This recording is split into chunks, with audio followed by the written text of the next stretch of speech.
English listening.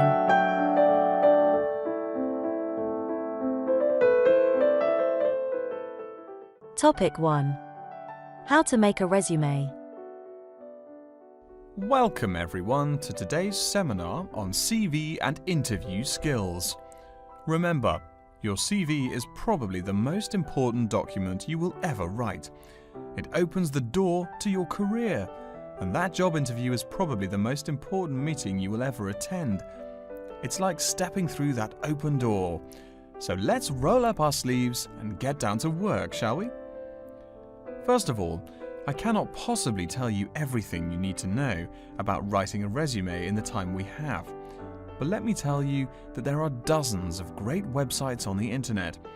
These will give you all the suggestions you need.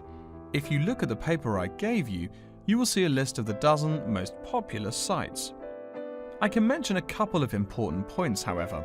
One is that your CV or resume should not be too long. A page is about right. Why? HR departments do not have the time to read long documents. Too many people are sending too many CVs. After all, the economic crisis of 2008 is still very much alive. Everyone needs a job now. No matter how short you make that resume though, you do not want to forget to tell HR how to contact your references. References are people who will give you a recommendation for a job. That's usually an ex-boss or a professor who knows you well. Do not use relatives. I don't care how much your mum loves you. Also, when you send that CV, be sure to include a typed cover letter. A cover letter is a letter where you basically are asking for a job. It's like introducing yourself. Make it brief. The real information about you is on that CV of yours, and please make sure the letter is typed. It doesn't matter if your handwriting is beautiful or not. Companies only read typed letters. Another point about CVs is you should try to have an attractive layout. Maybe use different type fonts or colors to highlight information. Some people include a photo. You can find dozens of examples on the internet. Whatever layout you decide to use, however, avoid all spelling and grammar errors. I used to be an HR manager. If I saw a mistake, that CV went into the garbage. Something you write in a CV is a description of your skills and experiences in an interesting way. Mention training too. I mean, these are what get you hired. Do not just say, I have lots of experience, or I have many skills. Tell that boss what you did, for what company, and when. Better, tell him how well you did it. Don't just say, I sold houses. Say, I sold £2 million worth of houses in my first year. That is, say something to make the person reading excited and curious. Finally, speaking of CVs, it's sad, but some people actually forget to provide a contact number. That's pretty silly. You wrote a great CV, you have HR dying to meet you, and they don't know how. You forgot your phone number. Oh sure, if you apply online they have your email address, but you just showed them you're forgetful. Why are they going to want to talk to you after that? Alright, moving on to the actual interview. I'll go over what you need to know by the end of it, and what you can discuss and negotiate on later once it looks like you'll be offered the job. First, there's working hours. It's not that necessary to hammer out the hours off the bat, especially since it's easy to come off as lazy when the first thing you bring up is how much you're going to have to work. You can also find out more about possible promotions later on. It is important, however, to get a feel for how much you'll be paid. You should make sure the salary range is commensurate with what you're worth, and if you're not, you can move on to better opportunities. Being sure you're going to make what you want to live on is much more important than issues like your pension. You're all so young that your pension is not going to matter for quite a long time. You should find out about what skills you must know for the job and what they'll teach you. In addition, if the company will provide training, you should find out how long the training period is and whether it is paid. Beware of any jobs that want you to train for a long time without appropriate compensation. Speaking of compensation, find out about holidays as well. Do you get paid vacation time? Are you allowed to take personal days? Do you have to work on national holidays? Once you work out these main issues, you can move on later to details like the location and expected attire and whatnot. Wow, that's a lot of information. Let's take a break so you can think everything over and ask any questions you may have. Don't hesitate to come and see me if you need any clarification on all this stuff.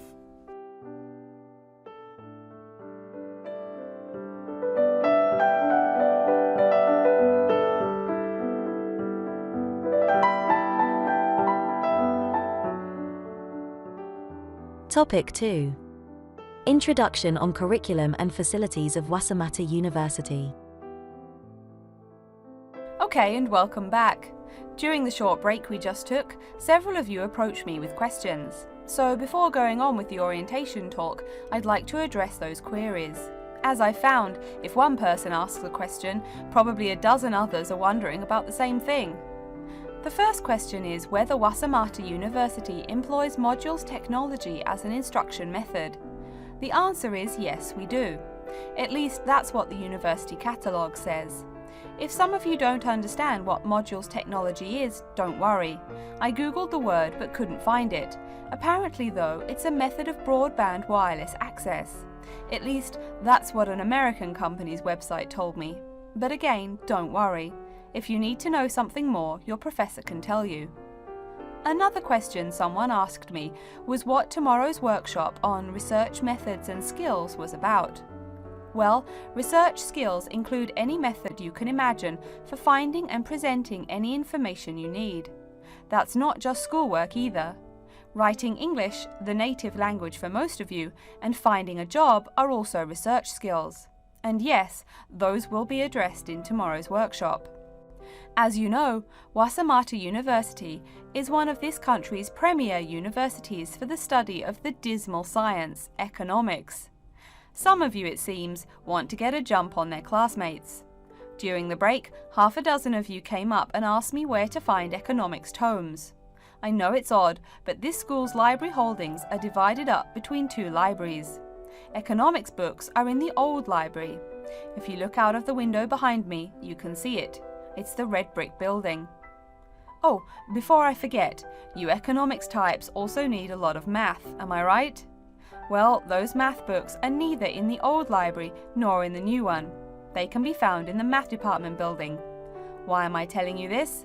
Doesn't the invisible hand guide economists? Maybe it's good you asked. In 2008, that hand shoved most of the world economy off a cliff, didn't it?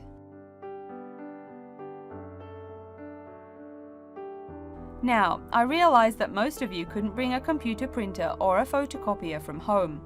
So I'm sure you're already wondering where you can copy things like term papers, internet articles, and things like that. I have some good news and some bad news.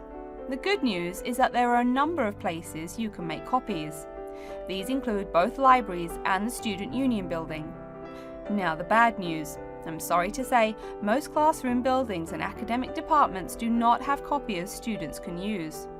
So most of the large buildings you see around campus do not have copiers for students. The copiers there are reserved for professors and office staff. Oh yes, I nearly forgot to tell you. If you need to have printing done, all the copiers available to students are laser printers. Plus, for your convenience, you can pay using prepaid cards. You can get those in the Student Union building. That just covers the questions put to me. If you have more, please see me during the next break at 2:15. Right now though, I'd like to start to give you a rundown on the various facilities here on campus. That way you won't get lost so easily in the weeks to come. I've been told that this year's incoming class features a large number of married students and parents. So you must be wondering where to put the baby while you're in class. Okay, right now we're in the Student Union building, right? Remember the big doors in front where you all came in? If you go out of the building, you can see the nursery is just on the other side of this building. It's only about 20 meters away. Convenient, eh? Next, we're all from different places around the country. Some of you are from other countries. That means we're pretty likely to get sick during the first months of school as we expose each other to many new viruses. So where's the doctor? Of course, you need to find the Medical Services Centre, which is on the right as you leave the building. Remember, that's the second building on the right. And if you look out of that window, you can see a lot of antenna and satellite dishes on the roof. So that's what we call the media center. Yeah, I know, I think it's confusing too. The media center is next to the medical center. The chairwoman of the journalism school on the first floor doesn't like it when people who wander in there mistake her for a nurse. Chances are you'll have at least one math class while you're here. That red building there, just outside to the left, is the math department building. I know, it looks about as old as the subject of math, but I assure you that the inside is equipped with state-of-the-art classroom equipment, including interactive chalkboards and surround sound in every room. Oh, can you see the back building there? Yes, behind the media center. Quite new, isn't it? That's the new library, just decorated. They're back to back, you might say. If you look just to the left of it at the lower, older-looking building, you'll find the old library. It's nice and quiet, perfect for those marathon study sessions during exam week. Since the weather is so nice, why don't we stop looking at our maps, but go for a walk around the campus?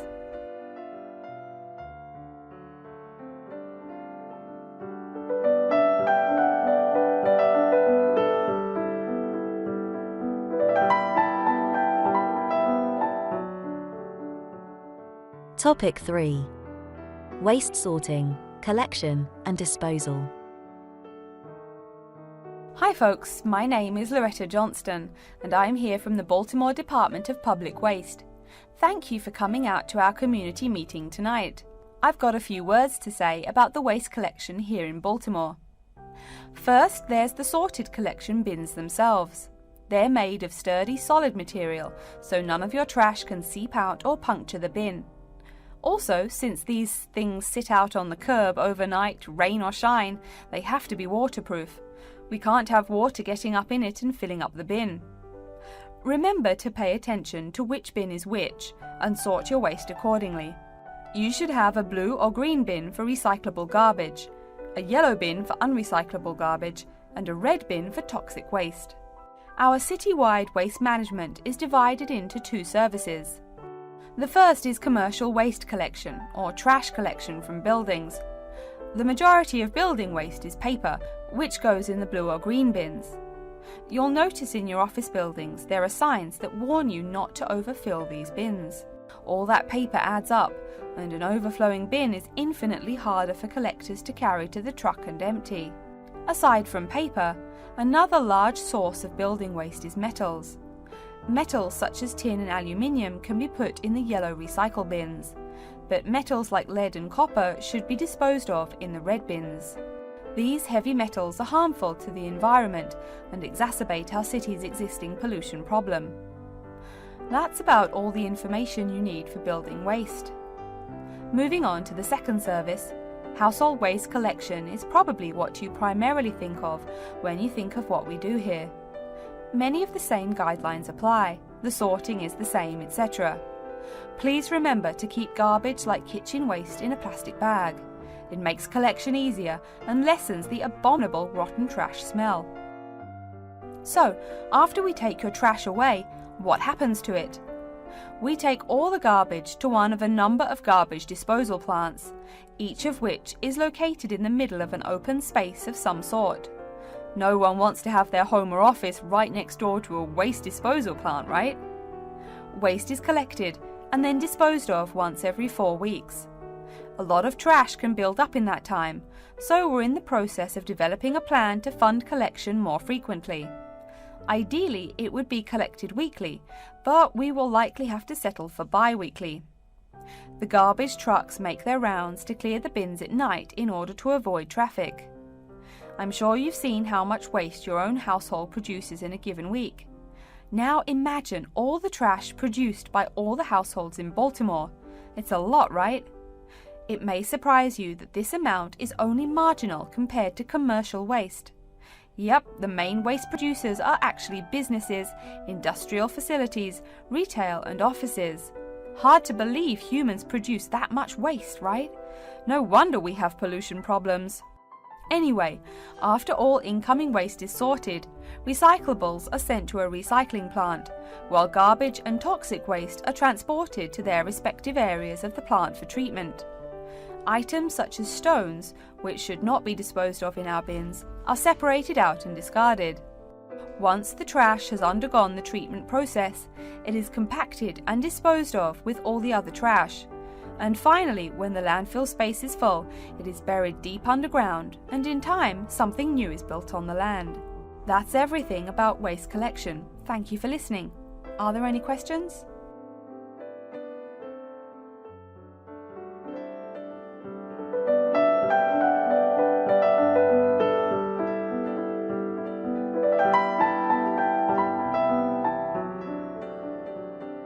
Topic 4.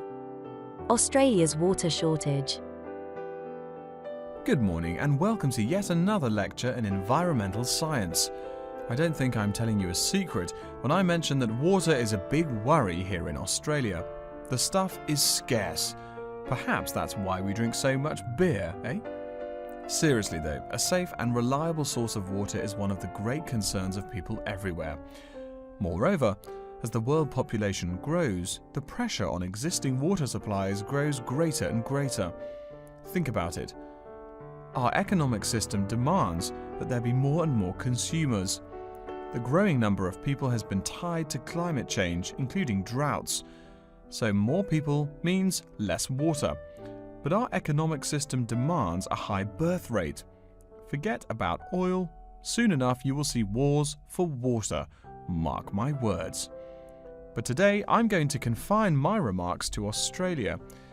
As noted already, here down under the water supply is extremely scarce. The only drier continent is Antarctica, and remember, no one really lives there anyway. Moreover, in recent years, the wind patterns have changed. Rain that used to fall on the country now falls out to sea hundreds of miles to the south. Now, when I speak of people needing water, most of you probably think of drinking. Certainly everyone needs water for drinking, but surprising as it may sound, drinking is not anywhere near being the main use for water. Most water is actually used for washing. When you take a shower, you probably use well over 100 litres of water. Every time you flush your toilet, that's about 8 litres, but most people drink no more than 2 litres or so per day. So, where to get water? It could be obtained from rainwater, but often rainfall consists of other harmful pollutants that evaporated with the water. In fact, acid rain, an intense example of this, causes harmful effects on the wildlife of the habitat on which it falls. Water from underground could also be used, though it is more difficult to contain and often must go through an extensive cleansing process. The purest water is found in rivers, creeks, lakes and dams. And, sad to say, Australia has precious few of these. Really, how many of your hometowns have rivers? Year-round rivers, I mean. The soil tends to be sandy, so water soaks into the ground. Many places are rocky too, so 87% of the rainfall is lost to evaporation. That's almost twice the evaporation rate in my native Canada. Speaking of rain, we already heard how rainfall is diminishing here in Oceania. The quantity itself isn't the only problem either. Going back to the problems with obtaining rainwater, a further problem is that rain is a useful source of water only if air pollution is fairly mild. Again, you're in a situation where you can't win. You need water where most people live. People tend to build cities where rainfall is adequate, but then modern cities tend to feature polluted air, which renders the rain far less easily usable. Okay, let's take a look at the table here. You'll see it showing the relative pollution of rainfall in the world's cities. The more people, the dirtier the rain. This is becoming a huge concern for people in the West who want their water to be pure and safe. Though reliable drinking water is important everywhere, the concern in the West is reflected in all the government regulations and political campaigns aimed at solving this problem. In contrast, there are not as many demands made on the governments in Asian and African cultures to improve the water, as their focus is on other issues. Now, whatever the source of water, we can never afford to forget that all water is highly vulnerable to contamination. Whether we're getting it from the ground, from bodies of water or rainfall, it is susceptible to a variety of toxins. In fact, that's why we clean it before using it. Water carries with it filth and dirt. This problem shows up in a number of different ways. As humans and all other animals need water to survive, it's no surprise to us that one of the most important domestic uses of water is for drinking. Yet, if you have old-fashioned lead pipes, you may slowly be poisoning yourself by drinking that nice clear water. The industrial pollution, farm chemicals, and leaky landfills are well-known sources of contaminants as well. So what is being done to ensure we Australians a safe and steady supply of drinking water? There are a lot of initiatives that make admirable efforts to remedy this issue. We'll be talking about this when we meet again on Thursday, but as a preview, I can tell you that so far the amount of real solutions that have been produced is not nearly adequate. Traditionally, we've been very free in this country. That means that every person and every province tend to go its own way. So the mechanisms for water management are, in a word, insufficient. To begin seeing how this is so, I want you to read something before our next class. Though a lot of previous data on water usage and water management are inconclusive and have thus caused quite a concern, we can learn a lot from the contents of reports written on the subject. The basis for the government's water policy is the 1989 White Paper reporting on water use, present and future. If you compare the numbers offered in the paper with those in the text, you'll find that the report is rather untrustworthy. Truth being told, I'm being too kind when I say that.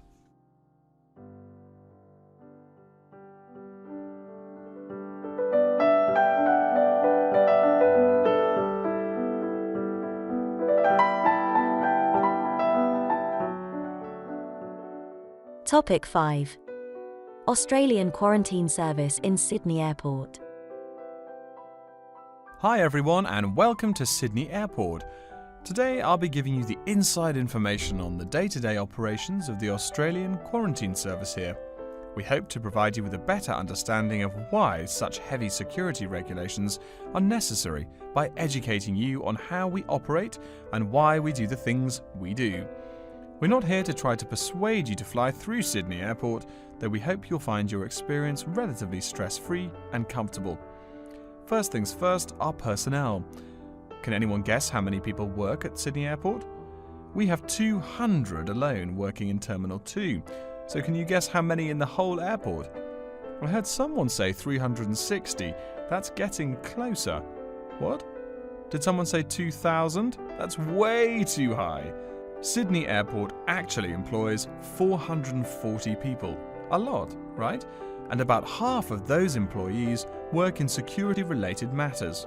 Moving on to our not-so-human employees, let's come and see our favourite pooch, Milton. Milton is our best drug-sniffing dog on the force. He's friendly to most people. You can even come pet him at the end of our tour. Burnouts, beware though. He'll find everything. Notice that even though there are so many of us around him, Milton stays quite calm. This is the precise reason he was chosen for the job. Dogs that are chosen are not predisposed to sniff out different narcotics. That's something we teach them already. So here's a part of the airport most people never notice, the cargo transport terminal. This is where packages are shipped to and from. Normally, we ship around 4,400 packages per month. In this airport alone, over 52,000 packages were shipped in and out over the past year. We ship to and from 170 different countries. Not bad, eh? Probably it will go up to over 72,000 packages this year. And despite over 100 flights in and out of here daily, the number of lost or delayed packages is impressively low. If you send your package through here, rest assured we'll get it where it's going. Let's move on to the area most of us are familiar with, the passenger terminals. In order to be allowed into this area, you must pass through security with your ticket and, if you're travelling internationally, your passport. If you're travelling domestically, you just need a legal form of ID. If you don't have those, you will not be allowed to pass through security and board your flight. During the security scan, your carry-on items will be checked for dangerous items such as weapons, sharp objects, and liquids that exceed our specified limit. If you attempt to pass any of the prohibited items on this list posted at the entrance, you are still allowed to board the plane, but you'll be given a warning and your item will be confiscated. Don't worry, we will not arrest you for having too much shampoo in your bag or anything like that. We also search your carry-ons and parcels for any perishable items. We prohibit the transportation of local vegetation and prohibit parcels containing any insects in them. You may or may not have learnt about this in biology class, but when some plants are introduced to a new environment, they spread wildly and wipe out the current species around it. It is important to control the introduction of new plants into an ecosystem, so we must prohibit the transport of any fertile seeds. So what happens to parcels containing possibly suspicious items? It's of course something we do not take lightly here. If an object passes through the scanner that appears suspicious in any way, it is separated out for manual search by a member of our trained security personnel. If an illegal plant or simple sharp object like a pocket knife is found, it is simply disposed of in our biohazard waste containers, and the package itself is returned to the sender, or passenger if it is for a passenger flight. More serious weapons are reported to higher authorities for investigation. As far as parcel security, the material of the parcel is important. For shipped goods, the most common material used and the most widely accepted is paper. Make sure it is packed sturdy enough with no rips or tears. We've definitely had packages rip open before due to haphazard packing. A more common problem, though, is the package labels. When an item does not make it to the right place, this is the most common reason. The label may not be in the right place or marked clearly enough. If you're receiving any items from abroad that must be declared, please remember our guidelines in order to ensure the timely delivery of your item. Make sure it is packed correctly, and we ask that you notify customs between 2 and 10 days within the item's scheduled arrival date. Okay, before we move on, are there any questions?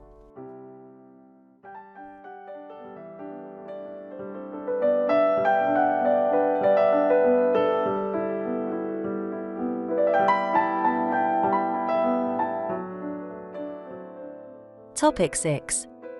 Desert crocodile in Africa. Good morning!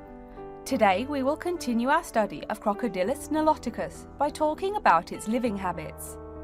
We've already discussed the evolutionary attributes that set it apart from its crocodile relatives. Does everyone remember that?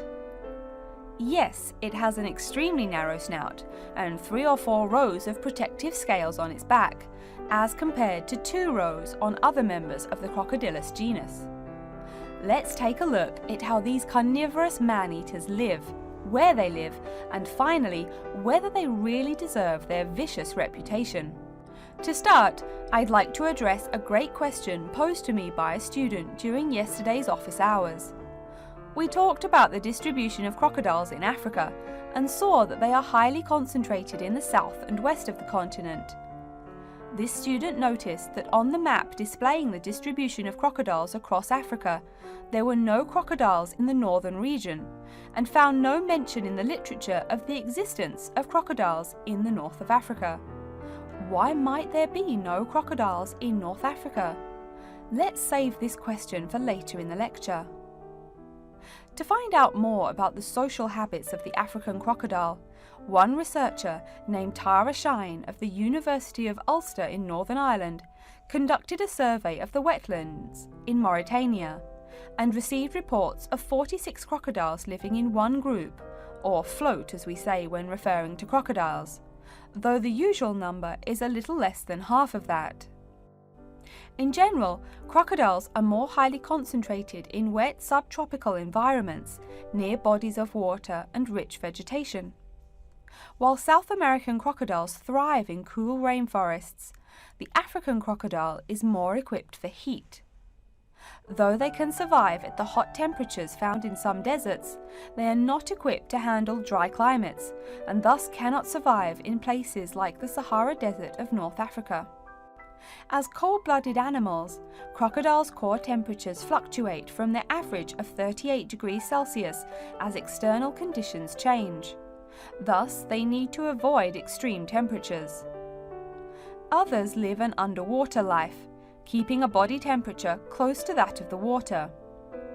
As their own unique method of regulating their body temperatures, some African crocodiles have made dens by digging holes in the ground to provide themselves with a cool, dark place to retreat from the hot African sun.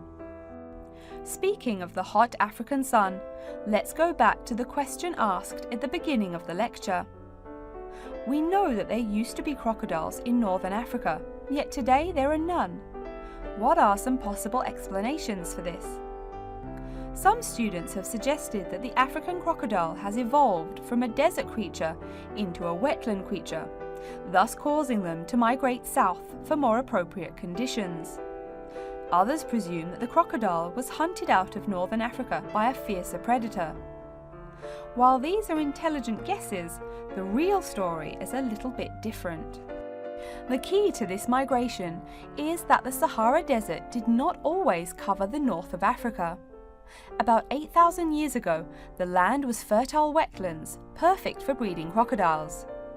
Over time, though, the area dried out and the wetland slowly turned to desert, leading the African crocodile to migrate south to the marshlands they call home today. Some crocodiles did, however, adapt to living in dry conditions.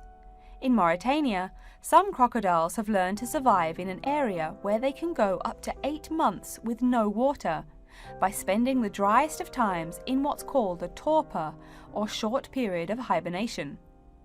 To utilize every bit of rainfall, these desert crocodiles dig underground caves that collect runoff, thus staying cool and hydrated. During the mating period in November and December, males attract females to their viciously protected territory through a number of behaviors that range from snapping their jaws all the way to sending infrasonic pulses through the water.